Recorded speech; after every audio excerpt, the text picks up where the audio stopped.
Hello guys, how is everyone doing? I hope you are all doing good and welcome back to my YouTube channel once again. If you are new to this channel, please welcome, and of course to our new subscribers, returning subscribers, and of course to our members. Hello, shout out to all of you.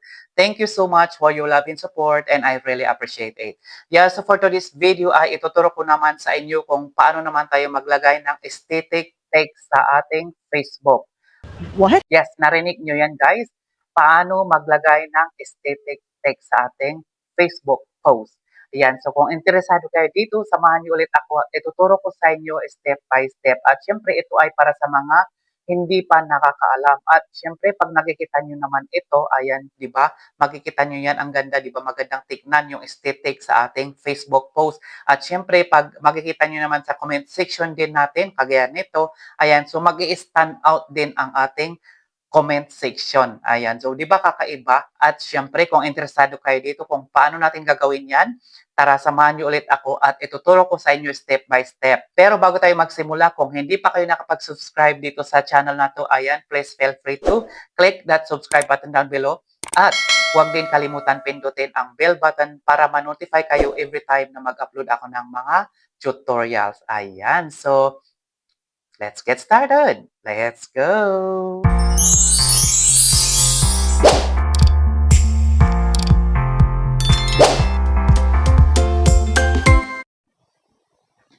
Okay, so nandito na tayo sa ating phone screen. So first step natin is Google search. So nandito na tayo sa ating Google search. So i-search natin yung Yay text. Okay, type natin dito yung Yay text. Yay text. Okay. Search natin. Okay, press natin ito. Yay text, yung una. Okay, so nandito nga siya. Ayan, so Yay text. Sabi niya, super cool Unicode text magic. Use bold italics and more. Crazy? Weird-looking fonts on Facebook, Twitter, and everywhere else. Pwede rin sa Instagram. Ayan, so ito, pipili kayo dito ng mga letterings. Ayan, ang style. So, syempre, magta-type din tayo ng gusto natin ipopost sa Facebook. Ayan. So, kumbaga, magta-type tayo dito. Ayan, happy.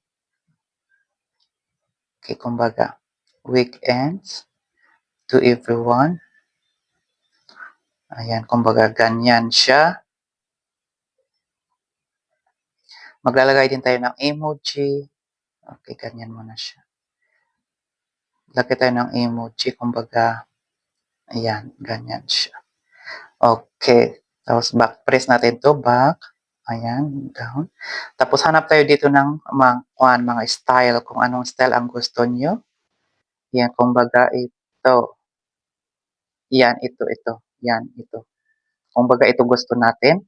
Tapos, press natin ito, copy. Yan, ito yung papiliin natin yan. Baka ganyan siya. Magaganda yan. Tapos, i-press natin to copy. Copied. Ayan, so copied na siya. So, exit muna tayo dito. Exit tayo dito. Tapos, punta tayo sa ating Facebook. Ayan, siyempre, ipopost natin yan. Tapos, press natin yan. Punta tayo dito sa ating what's on your mind. Ayan, so, click natin to.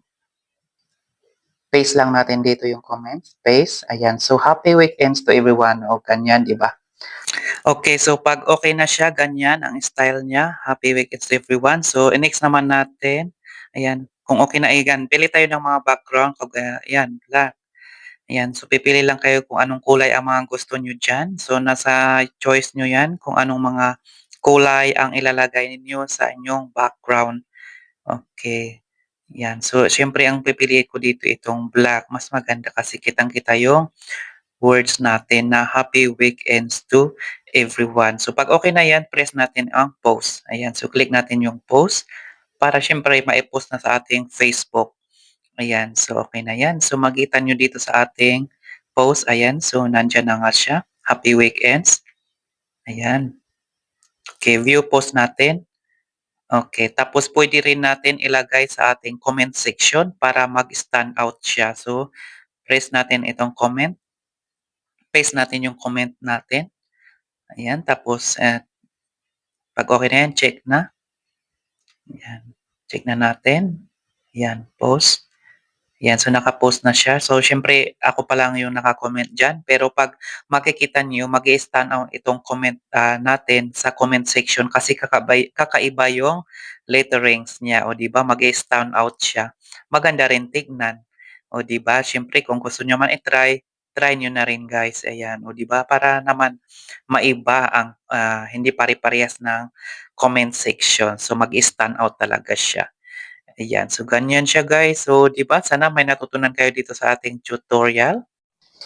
O ayan, 'di ba madali lang gawin ito. Ay importante may patience na nga, sabi-sabi nga nila, patience is the key. 'Di ba madali lang gawin at maganda rin tignan sa ating Facebook post at sa mga comment section natin na nag-i-stand out talaga yung mga comments natin sa comment section, as makikita nyo naman dito. Ayan, so sana may natutunan kayo dito sa ating tutorial at please don't forget to share, like, comment, and subscribe, and we'll see you again on my next video. Stay safe, God bless to all, and bye for now.